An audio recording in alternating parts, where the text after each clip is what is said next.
You know, it's episode 7. When I played this 10 years ago, I remember being really annoyed by that puzzle, and I couldn't remember why I was annoyed. And now, I've just played the same puzzle again. I'm talking about the painting and the password for the computer here. And now I remember why I was annoyed. So after I was done, I thought, oh, do you know what, I'll just look up what the solution was. Maybe it was something obvious or something, that I just overlooked within the game. And I was just curious as to what the solution was. Looking at it after I'd finished, of course, because I didn't want it to taint my run of the game. And I realized why I remember being annoyed about it now, because the answer is Tennyson, which is, I think his name's Tennyson or something like that, is the name of the author of the poem, the Lady of Shalott. And this, for me, breaks a golden rule of game design. Because the answer to the puzzle is outside the game. I remember first being annoyed about this a long, long time ago. I played a game which most of you will recognize, Metal Gear Solid. And there's a bit where the solution to one of the puzzles is on the back of the box of the CD case. And it tells you to look there, and of course I had my...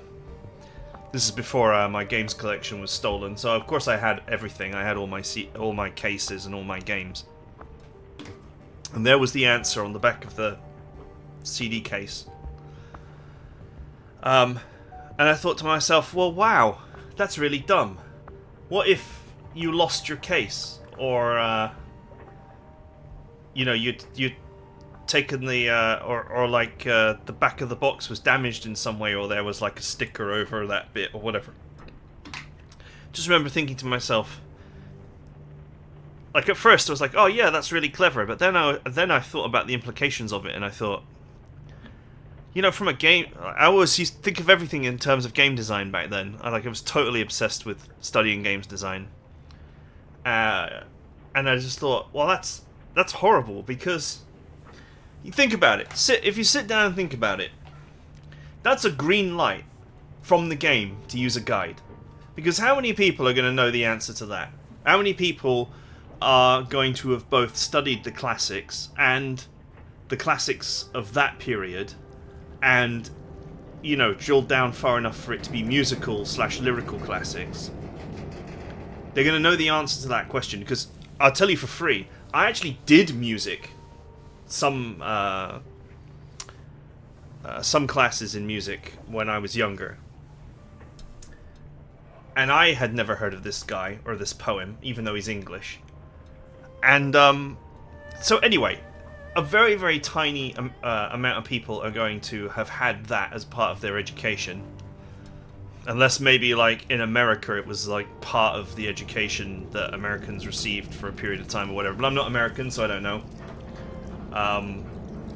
It's like one of those things where, like, for example, we always study World War II because it was so close to home, for example. But anyway, the point is, the answer to a problem in a game should never come from outside the game, for two reasons. One, you can't presume anything about the player whatsoever. The player could be, say, from India and playing the game as English as a second language or whatever, and would not have, in this example, would not have access to the particular bit of education or common general knowledge that you're expecting them to know. So, like, what is common knowledge is different in each culture, is the point I'm trying to make here. So you can't rely on the fact of, oh, everybody knows that, because you're thinking too small-mindedly. You're thinking about your culture or your area or your country. You're not thinking about, say, Norwegians play all their games in English. There's almost no video games in Norwegian. But they are going to culturally receive a completely different education than I did in Jersey, and other people did in the UK, because Jersey's not the same as the UK. You know, there are large differences everywhere. So that's the first reason, is you can't presume that anybody is going to know this stuff. And the second reason is, so knowing that they're not going to know it, you're encouraging them to go on the internet and look it up. And if they're looking it up, the place they're going to look it up is in a guide. And so you're encouraging people to open a guide to your game and use the guide to get the best results in the game. Well, you're not just encouraging it, you're mandating it. You're effectively saying, you know, I could put the omnipotent super gamer behind the keyboard here, who makes all the right moves, who makes all the right plays, who understands every puzzle, who never makes a mistake. And they would get to that bit, and they would be stuck. Let's say that this is an AI rather than a person. The AI would get stuck. Why? Because it has to draw knowledge from outside the game. And the moment you make it mandatory to go and get knowledge from outside the game, you're giving people a green light to cheat by opening a guide and just using the guide. Or you're even basically saying that it's not cheating to do that. You're basically saying this game requires a guide for you to, or access to outside knowledge, which is effectively the same as using a guide. There's no difference in those two things. Where do you draw the line? Where do you draw the line from searching up stuff on Google about the game and taking information from a guide? Well, when you search up stuff on Google, it's going to more likely than not point to a guide anyway. So those two things are equivalent and indivisible from each other. So yeah, you're encouraging people to basically play your game. Well, you're not encouraging. You're requiring. You are requiring them to play the game with a guide to do well. And that's awful. That's just awful. Because that encourages all kinds of bullshit. Once you get into that mindset, it's like, oh, well, it doesn't matter how complicated the puzzle is because they can just look it up in a guide. Anyway, I'd love to hear your comments on this, but it really bothers me. I don't think that is good design at all. I think that's a cardinal game design sin. And once you've encouraged someone to use a guide, that's it. The guide's open. You've opened Pandora's box then. They've used the guide once. Very few people have the willpower to then put the guide down and move away from it to maintain any kind of semblance of any kind of semblance of engaging with the game on the game's own terms, rather than engaging with the game through a checklist provided by a guide that tells you exactly what to do. It really annoys me. I mean, I've beaten this game before, and if I had a better memory, I would have remembered why I was annoyed. You know, and then I would have been like, oh yeah, you have to look this up online.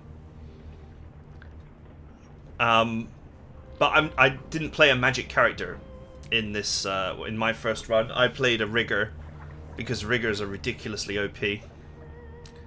I think I played rigger with a splash of rifle, just for there to be something for the body to do while the drones are getting all the work done. The body ends up just sitting there not doing anything, so you might as well have some weapons. And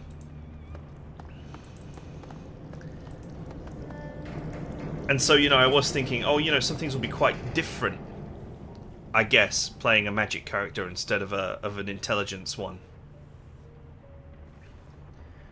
But no. Anyway, now I remember why I was annoyed.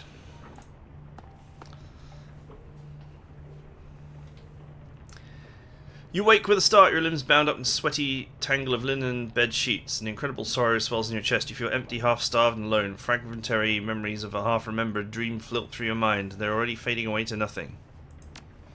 Chase the memories. Close your eyes and concentrate, willing yourself to keep the dream from slipping away. Gradually, the memory comes back to you.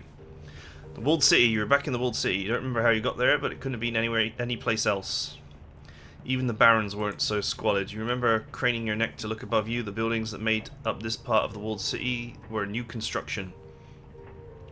Even cheaper than the old. Now their foundations had rotted out from under them, and the buildings leaned onto one another like a gang of drunken men. A rain of plaster and asbestos sprinkled down, dusting your shoulders. You began to creep forward, picking your way past the piles of refuse and debris, past the pimps and the dumpster fires, the broken glass and the dirty needles.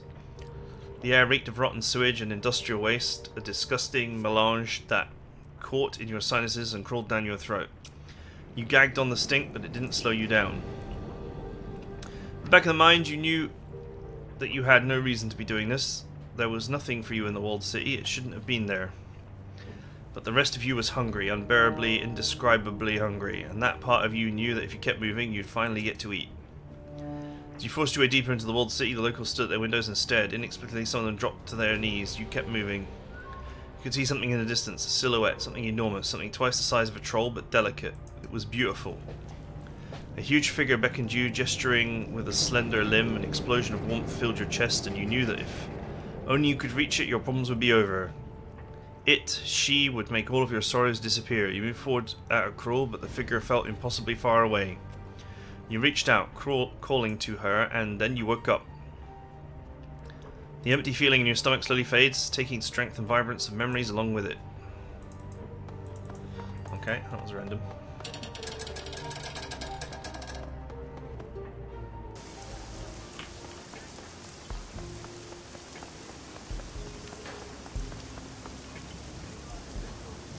Three people, possibly locals, are busily hunched over, avidly discussing something beneath their breath. From the looks of them, they appear to be sailors, rough-hewn clothes stained by salt, leathery skin, acute awareness of being on land. You watch their feet shuffle awkwardly on the docks. Whispers are just within shot. No, I asked Crofty, she said the same. Them dreams is bad. Think we'll lose them at sea? We're supposed to set out as soon to make that delivery. What if they follow us? I don't think so. Crofty said these things are just affecting here for now. As soon as we set sail, dreams will stop. Hey, third sailor sees you, sees you and taps her friends on the arms. They shoot upright. One examines his fingernails, the other coughs loudly and begins to hum. Last pretends she didn't see you, and when they sense your continued stare, the third speaks up. What are you looking at, Lendy? There was a boat here with a merchant selling goods not too long ago. He leave? Merchant, he says, that crook didn't so much leave as he was chased off by kindly. No sales permit. Big loss, though. Local shops have way better stuff than that small-time hustler. Why don't you look around? You find the shop owners here more friendly toward you now that you've gotten the okay from Kinley. Right, stay careful around these paths. I overheard you talking about the dreams. I've had them too. Seems anyone who comes by these paths is having them. As soon as they leave, the dreams stop. Right eerie it is. Any leads on why they're happening? Don't know much ourselves. Only just returned from our last delivery, but the dreams ambushed us fast enough. Hey, what about that Crafty? She runs 5 phases. Smart girl. Might know a thing or two about this blight. You ask her, she might have something more to say. Okay.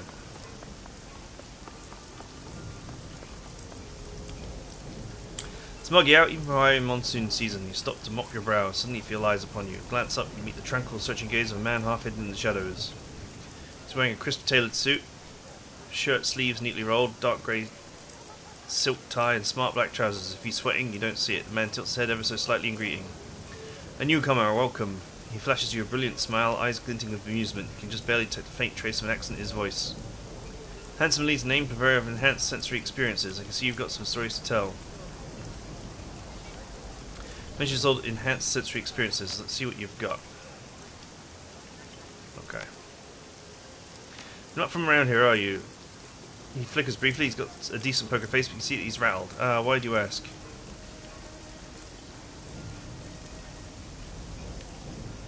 Because the Hawaii street dealers are too busy to use such flowery language. You're right. I'm not from Hawaii. Keep going. He's born in Taiwan, forced to flee during the Nationalist War. Here you have a slight accent as well. Seattle? Emphasis on the slight. It's going to look how smugly. It's your move, apparently.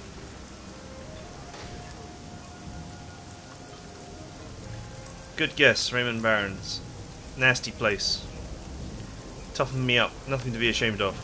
Know what you just might. I know just what you mean. My own life experiences left me ready for anything. Guess we can discuss this another time, yes? Let's talk about business. I am a businessman after all. So how about it, friend? Can I show you my wares? Be well.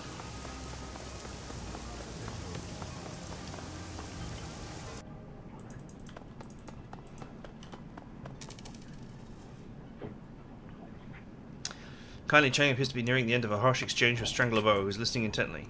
You can tell that little pustule that Auntie Cheng isn't fucking happy, you get it? Not happy at all. Don't tell him that I'm displeased. Tell him that I didn't take it well. Tell him that I'm extremity chopping mad, and that if he doesn't want what happened to ye to happen to him, he had better get his head out and his ass wired together and get me that payment today. Was that message clear enough, Mr. Bao? Yes, Miss Chang. I'll explain things to him in terms he can understand. Ah, newly minted Shadowrunner. How are you taking on your new role? So far, so good. No doubt, my sweet. A nose for talent. And how is Mr. Gunshow doing with his new life? You should be okay. Just need some time to get used to all of this. Very good, my dear. Very good. Is there something specific you came to see me about? Any word on Plastic-Faced Man? Not yet. He's elusive. Clearly a man who knows how to stay out of the public eye, but I have my network working day and night to find him, and I still have some favors I can call in if need be. I'll find him. It's only a matter of time. I have good news as well. My people managed to tap communications of the HKPF Special Duties Unit. If any word of our plastic-faced friend or Raymond Black crosses their door, I'll be the first to know it. For now, go about your business. I'm sure more work will come your way any moment. I'll contact you when there is news.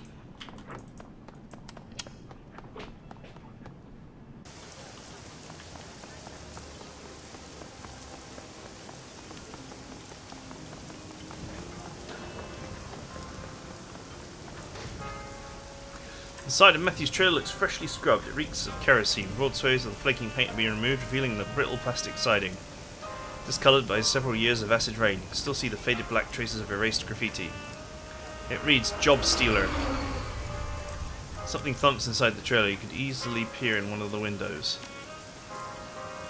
Inside dingy, cramped living quarters, cluttered with broken drones and unwashed dishes, what looks like a rumpled, motley-coloured shag carpet is heaped about half the tiny space, obscuring most of the furniture. After a moment, the shag carpet moves. It rises about a foot and surges slightly towards the window.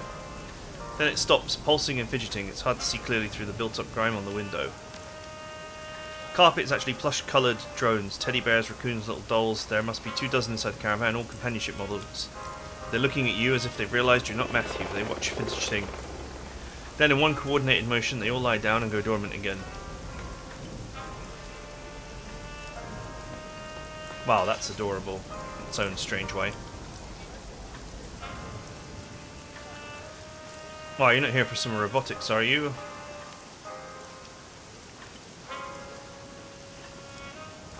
Looks like someone vandalised your trailer. Oh, what, you mean the paint? It's just some neighbourhood kids, good kids, having a lark. Nearly fell over laughing when I saw it this morning. Why would someone call you a job stealer? No idea. Drones are job makers. I don't think TheEdmon. I think myself drones take jobs. Well, medicine takes jobs from undertakers, and sewer drones take jobs from people who used to crawl through filth to feed their families. He holds his hand soberly over his heart, and his voice deepens. When you see a drone messenger or maid, it's easy to think that used to be a person. Could be, but that person can do another job now, and they can have a drone themselves. Everyone is better off. Why? Matthew's voice rises, his smile wrinkles painfully around the edges. He carries on enthusiastically. The same people who call drone dealers job stealers are often themselves come to me for... hey, let's not get all wound up about this stuff. It's too cheery a day to be running off our heads.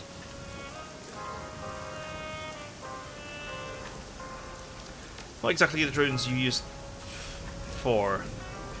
Just about everything. They're helpers to metahumans in all sorts of useful ways. Drones cook, clean, carry messages, lift heavy loads, tend to delicate tasks. Drones can even care for the infirm and provide companionship to children. Think about it. Beautiful, boring, dangerous, painful jobs that people used to do. Jobs that drones do now. He glanced around at Hoy, up at the walled city looming above. Despite his bright eyes and gleaming smile, his voice sounds almost thoughtful. Because of mechanization, we don't force workers to breathe as many chemicals in the refineries. We don't make teenage girls pick silk cocoons out of boiling water. Not anymore. Drones help us. He shakes off his passing air of seriousness, cramps his cigarillo in his teeth, thrusts his hands into his pockets. They're really something else, ain't they? How do you feel about drones? How do you feel about drones? Why they love them? Just about every household that can afford drones has drones. Should you want to try out this little UC2 tarantula? It's a great entry-level personal assistant. Reliable Matthew smiles widely, but the edges of his mouth twitch uncomfortably. Drones feel free people to take skilled jobs. They make the economy more efficient, and drones give poor people services they could never afford otherwise. Oh, man, just smell that brisk spring air. He inhales deeply through his nose, drawing in the fetid reek of polluted river and the sudden heat of monsoon season. The topic is fascinating, really fascinating, but I've got to get back to work. Shall we walk the lot? Noticed you have a lot of drones in your trailer. Drones in the trailer? I think I have a couple in there. Probably ones I'm fixing. Look like a full playpen to me. Funny thing about drones, when you see a few, they always look like so many more. Weirdest things, strange little fellas. Let's not talk about maintenance, it's boring. I bet there's something you need today.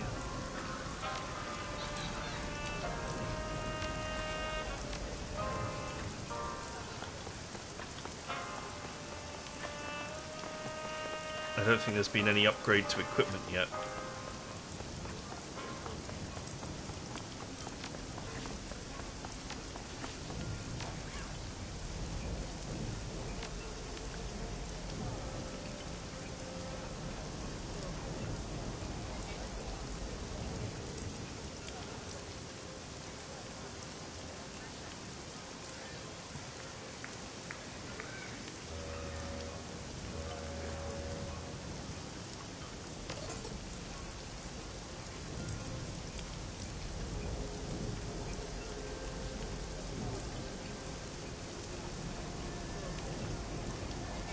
Might be worth grabbing that.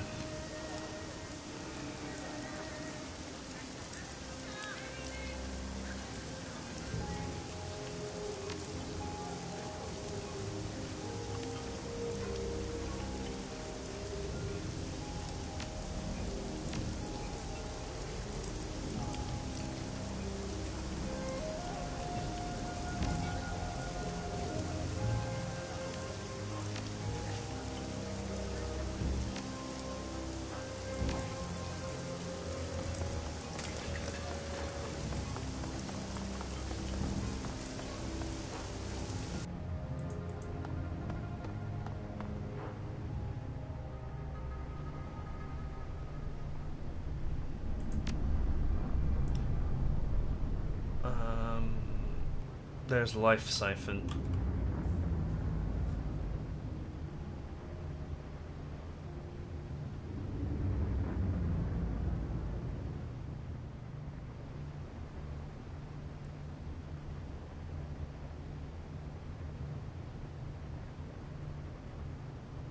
These are not stackable, as far as I know.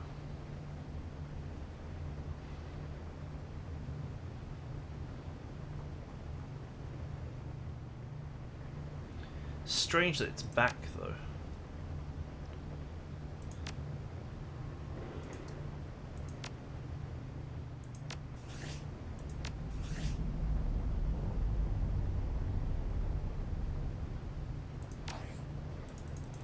Should really go ahead and get some clothes, huh?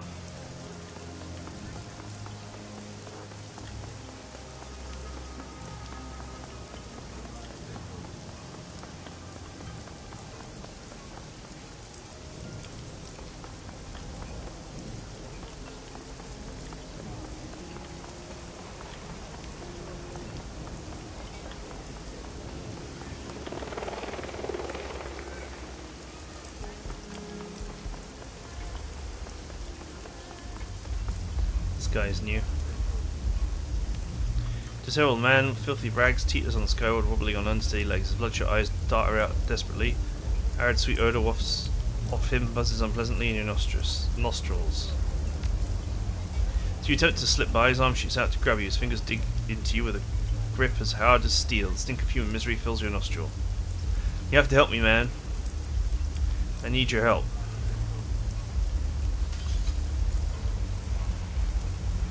Say the magic word first. Please, please. Take handsomely a message from me. The man yanks you closer, his eyes still watering from his pungent proximity. Still, you notice his tattered clothing bears designer logos.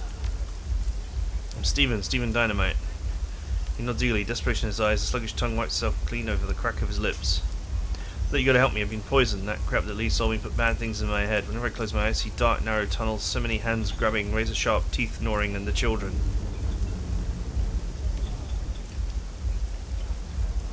What makes you think any of this is my problem? I can pay you, I have means. Well then, why don't you say so? Pay up. Junkie reaches into his breast pocket and pulls out a grimy cred stick. Press it into your hand, fixes his bloodshot eyes on yours. Desperation almost palpable. Tell Lee what he's done to me. Tell him that I need relief. There's dreams, there's so. Tell him what I want. What do you want? I want my money back. You're paying me money to get your money back? Poison Nightmare's money back guy. Anything else? Please come back and please hurry.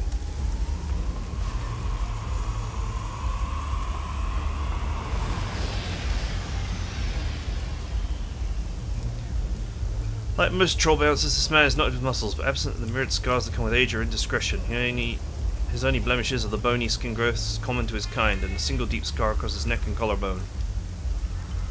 Watch yourself in there, else we check your aerodynamics. How do you mean? Anyone causes trouble? See how far I can throw them. No fighting, no killing, no sex trade. Lifts an arm, flexing. His muscles jump out like a massive serpent's and steel cabling. His arm is as easily as thick as most human waists. I don't mess around. So much wordiness.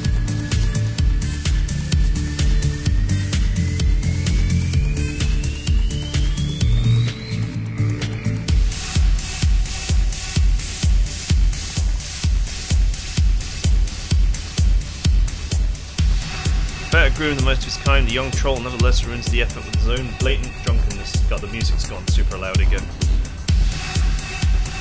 Have a drink, friend? Have two. There may be something to chase it with, eh? Let me just...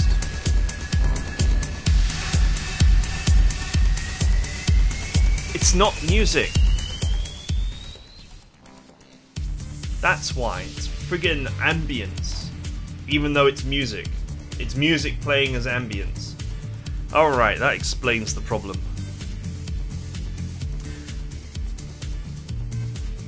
I think you may have drunk it all, and why shouldn't I? It's my right, and Prince of Club E8 chosen, you might say, part of the family that owns this place. You are a shrewd one, friend. I am the heir apparent, my birthright, peddle chems to every sniffer that passes through our gates. What do you say? Need something to pick you up or bring you down? Tell you what I might find around here. Not a hell of a lot, but I suppose it depends on what you're in the market for. A man for chemistry, my ma offers an assortment of firearms in the back. Everything else here is just glitter and smoke. If you're looking for tech, Law's place sells all the techno baubles you could ask for. Just walk towards a giant blue hollow sign that gives everyone a headache. Out further on the same dock, Reliable Matthew has your basic drone salesman. He's the only game in town for that sort of stuff.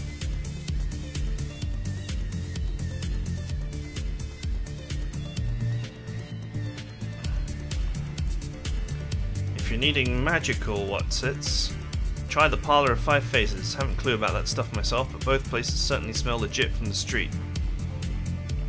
Better off staying here though. I could set you up with an ampule or something really smooth.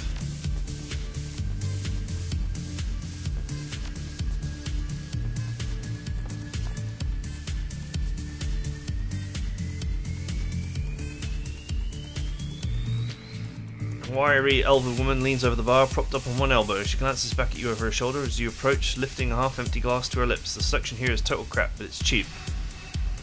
Hope you're not looking for quality or you're going to be really disappointed. Damn, and I was hoping for some classic cocktails. Woman snorts and dips her pinky into a dish to fish out a stray gnat. If you ask real nice, I think they've got some tonic water in the fridge. Aside from that, you're as likely to get drain cleaner as you are a splash of bitters.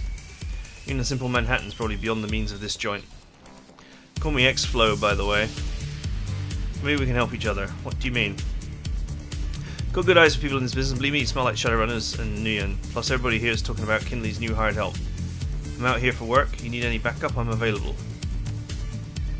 What eggheads call a mystic adept, kind of physical adept magician. I throw spells and I kill with a touch. I'm rarer than unicorns, my friend.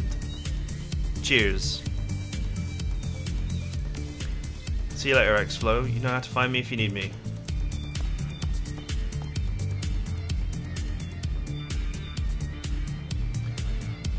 Henry Carfay.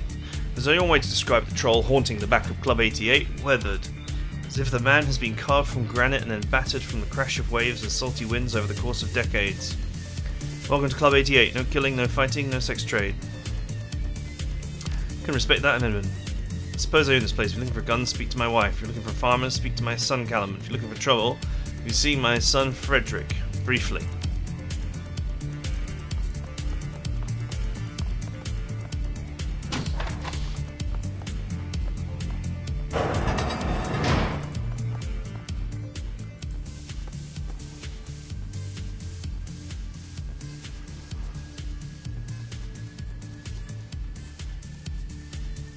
Back again, didn't catch your name before. Edmund, who are you? Ermine Carfay, founder of Club 88. Got a lot of passes through. After the business with the TheEdmon and Yellow Notice, they get escorted here to relax and shop, then they leave. Happy to never know their names, but you're a different story, aren't you? What have you heard? Not much yet. So what can I do for you? I'll leave you be. Can't remember how I solved this quest with the junkie.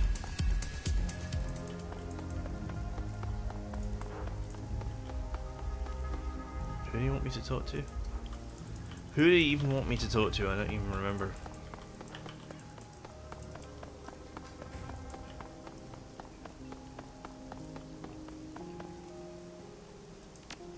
Kindly will vouch for me, yeah, you just idle your engine there for a minute and I'll check on that.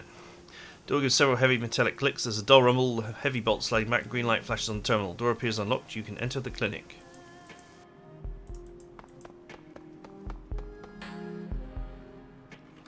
Clinic looks like it just hosted a party. Spindly mechanical arms swing from unobtrusive wall mounts, pulling down crepe paper ribbons and scooping food platters and empty beer bottles into biohazard bags. One severely crippled Caucasian man sits in a wheelchair amidst the maelstrom of mess and robotics. He's in his 40s, thick beard, tungsten earrings, beer belly. One cyber eye.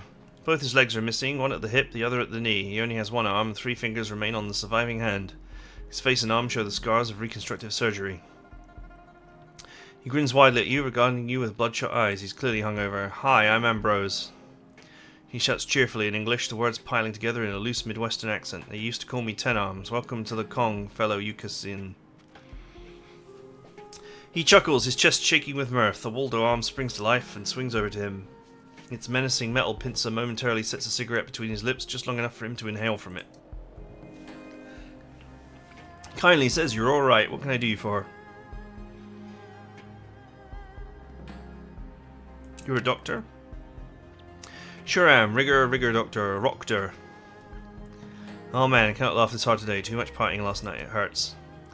I'm not board certified, but don't worry, I should be. Full-on skill. My work's Yellow Notice guaranteed and precisely in accordance with the World Medical Association standards. Everybody in Hawaii comes to me because I'm the only option. Guess that makes you my only option too. Hey, beggars can't be choosers, right? Don't worry, I take care of people real good. Sure thing, tune up, spare parts. So, as a spellcaster, you typically can't get any cyberware. It looks like they added cyber affinity as a requirement for a number of things. I'm going to presume to try and nerf how powerful cyberware is in the other 2 games.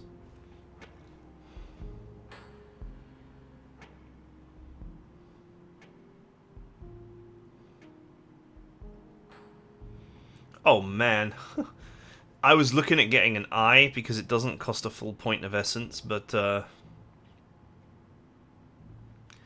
only 3% chance to hit and a full cost of 1 essence.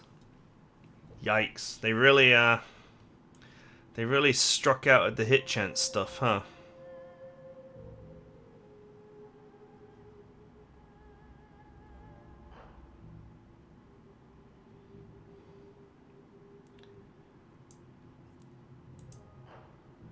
Okay, well, most of this is garbage at the moment, so...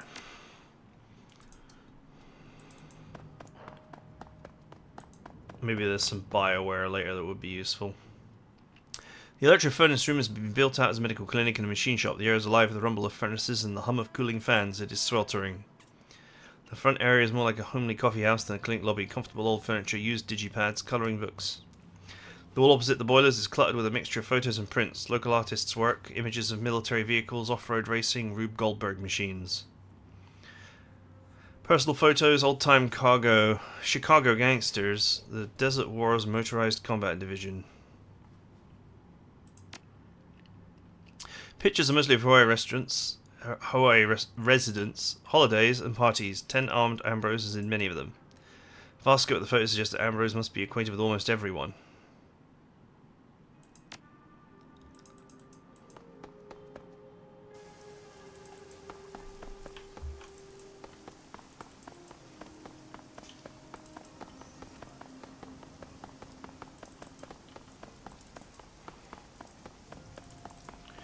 Maximum law. It hums and flickers, spluttering like an old engine. Fierce electrical crackles sporadically burst out of the sign's emitter, stabbing your eyes and filling your ears with static. Under the baleful glare of the sign, the rusty mini-barge's deck is stacked with electronics. Debilitated stereos share space with crisply boxed servers. Racks of discs and memory chips fill display cases, padlocked under plexiglass. A short human in his late 20s stands in the middle, hands on his hips, talking loudly into the air. Bulky virtual reality goggles cover his eyes. The data jack cable runs from his temple and down his stained t-shirt to a belt load of clearly home-built computer hardware. No, I'm telling you, nobody uses KM3s, like nobody. They're shit. Don't care what Deng says. If Schwarze SRP uses KM3s, they're stupid. Hey, flesh is rolling up. I'm gonna go. He turns to face you, goggles blank, enigmatic, blinking with tiny lights wrapped in duct tape. Points at your PDA. I ripped that PDA. You work for Kinley. Yo, what do you want? You provided this PDA. Tell me about it. It was a Fuji Azustar 3. They use a Scarab chip, which is good. The motherboard is wet noodles and sprouts. Pulled out the trackers and installed encryption. Now it runs the Wampa virtual network. Corpse and cops can't crack it, can't track it. Nice work. He shrugs dismissively. It's what we do. This is Law's Technology Palace, satellite territory of Wampa. You step on the boat, you're in a sovereign state. I represent the Wampa here. I'm Maximum Law. Draws himself up proudly, setting his hands on his hips. The Maximum Law, yo. You got a tech problem? Boom, I solve it. You need software? Boom, done. Don't waste my time. Any business in Wampa right now? If not, keep moving. Found this while poking around the wall city. Worth anything? He scans the chip's casing with a handheld optical reader. Yo, that shit is banned. Lift it off some Yellow Lotus. They traffic this stuff. Delimited SIM chips. Full sensory experiences. You looking for a buyer? I can make it happen. How's 120 sound? Sure. Hope it finds a good home. Well, yeah, I'll sample it first, but these Calhots can send you for a trip. Don't worry, I can handle my Sims. That's an amazingly ostentatious holosign you've got, dude. I really feel like this is a Bill and Ted reference. Yo, it's pretty, boss. That must cost you a small fortune in electricity. Whatever, I'm not paying for it. Hawaii gets its juice from a pirate tap on the big Mitsuhama DC cable under the river. Mitsuhama's like, oh, let's run 2 million volts from the coal fusion plant to the island under the river. Those slum monkeys can't tap an underwater cable. Idiots. Neo built the tap that pulls the electricity off that cable. Wampa, you know those barges whose barge holds the transformer are mine. Maximum Law thrusts his fists high in the air in silent victory. Cheap power for all, and a whole lot extra for me. Behold the lighthouse of Boom. Looks like you got some dangerously exposed wires over there. What are you, my mother? Wires are fine where they are, high and dry. They're only a problem with someone who does something stupid. I'm running a high bandwidth tech operation. Do I look like I have time to tape copper and sip tea? No, I don't. These are the only wires you need to think about. You gotta go? Okay, watch your back and shoot straight and all. Law grins at you and dexterously flashes a hand, that sign that Shadowrunners give each other in hollow vid shows. Got things to do too.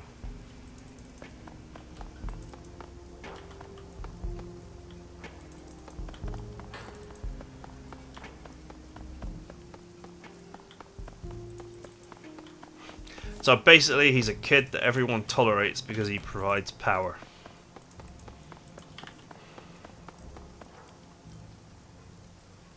I ran to someone with a message for you. I think you can guess. Steven Dynamite. You're so smart, can you guess what his message is? From an average consumer like Steven, there's only one possible message. More. Wrong. He says he's having terrible nightmares ever since he took your drug. Interesting, and what does he want from me? What do you think? He wants his money back. He straightens abruptly from his elegant slouch and juts his chin out. There was absolutely nothing wrong with my latest creation. It was painstakingly designed to elevate the senses and titillate the spirit. A smooth high I've indulged in myself. Now, if the unfortunate Stephen happened to dilute my masterpiece with other lesser substances, I can hardly be held responsible.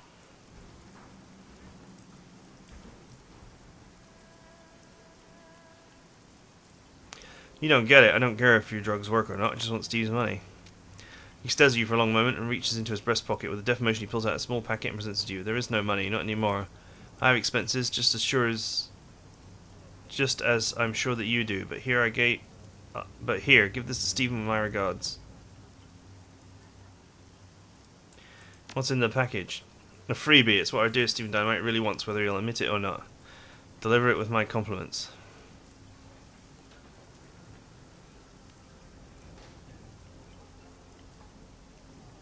His brain is pudding already. More drugs won't help him. Of course they won't, but they will bring relief. I'm not mistaken, that is what Stephen is itching for around about now, correct? What good is this temporary fix anyhow? Why bother? It's a fair question. Steve's problems won't be resolved overnight. My little gift simply lets him know that someone cares. His smile widens and tilts his head towards you expectantly.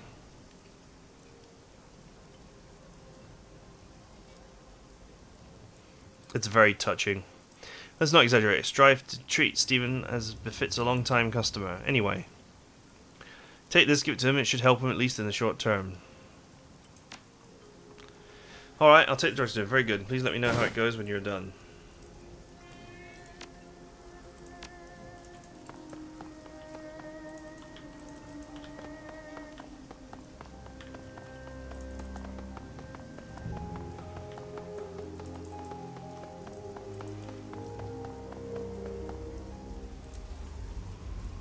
Stephen Dynamite lolls on the sidewalk while he jerks less as he moves. His skin's taken a grey hue and his chest heaves with each laboured breath. Hello, relieved to see you. Thought you might not return. Can't trust anyone. This is a bad place. Hey Steve, I hate to say it, but you're not looking so hot. Don't want to sleep because of these nightmares. I'm ravenous, so ravenous, but food makes me ill. I got the shakes real bad too. Just want this to end. Anyway, thanks for taking to that little mess for me. So you got my money? Lee didn't have your money. He gave me this to pass you off instead. Pass off to you instead. Oh.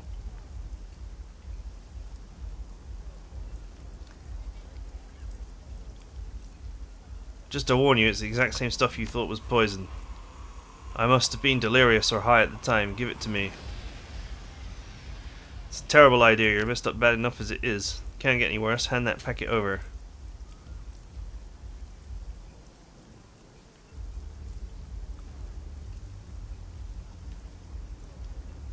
Fine. He eagerly snatches the packet of bliss from your hand, eyes lighting up with excitement. Before you take that, I want to ask you about these dreams. You want to ask about my dreams? Why? Because I want to help you, you idiot. And these aren't ordinary dreams, they're visions. They're so real. Put all kinds of substances into my body. I never experienced anything like this. You were practically raving the last time we talked. Explain your dreams to me again clearly this time. Walking through a series of dark, narrow halls, sinks to high heaven and I run into more and more people as I move forward. People are jostling me, but I'm starving like I haven't eaten for days. I just want some food, so I press on. I see children in the crowd, children with terrible burns, disfigured faces, all these people grabbing at me. And I see teeth all around me. I feel the teeth on me. Bathed in sweat from the effort of speaking, he cradles his head in his arms.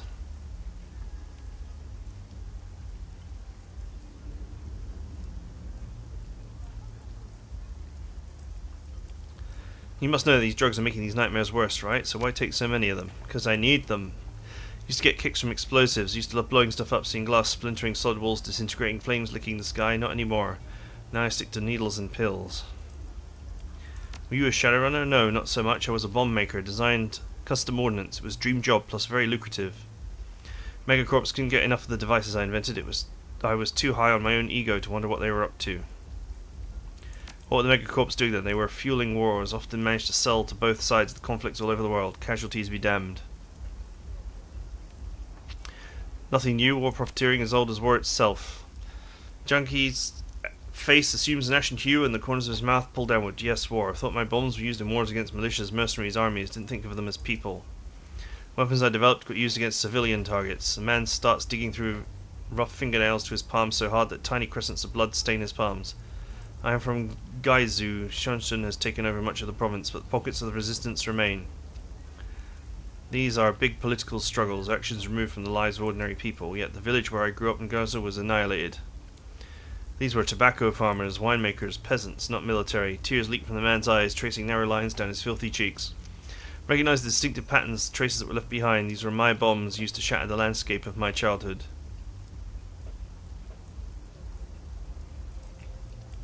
Why would Shorshin bother to bomb a village? Or Sichuan? Break the spirit of the people. It broke mine. The junkie's shoulders heave and shake and he passes his hand over his face. Now I just want to forget. The drugs help sometimes. Your village was bombed. You lose anyone you knew. He meets your gaze with red-rimmed eyes. He throws his arms wide. I knew them all.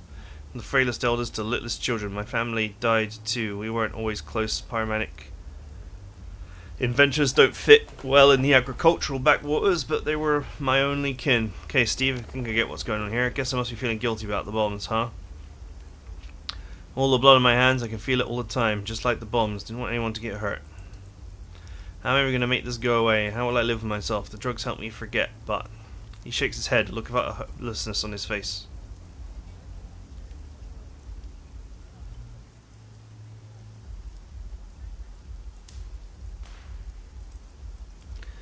Well, you can start by helping some kids, or stealing your bomb schematics back. Helping kids, stealing mine.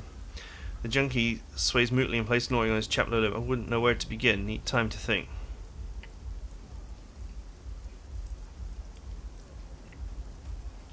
Show those megacorps that they can't use you. Plot your revenge. A tight-lipped smile stretched across the man's haggard features as your suggestion registered in his brain. Honestly, I wouldn't mind using my expertise against those bastards. Might be reason enough to get clean. His sunken eyes seemed to sparkle at the thought. I tell you what, I'll think about it. He nods eagerly. I'll think about it real hard.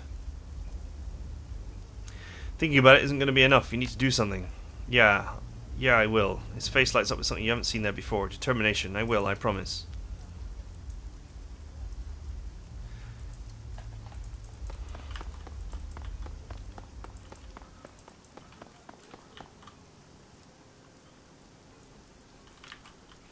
Right. Guess it's time to do another mission.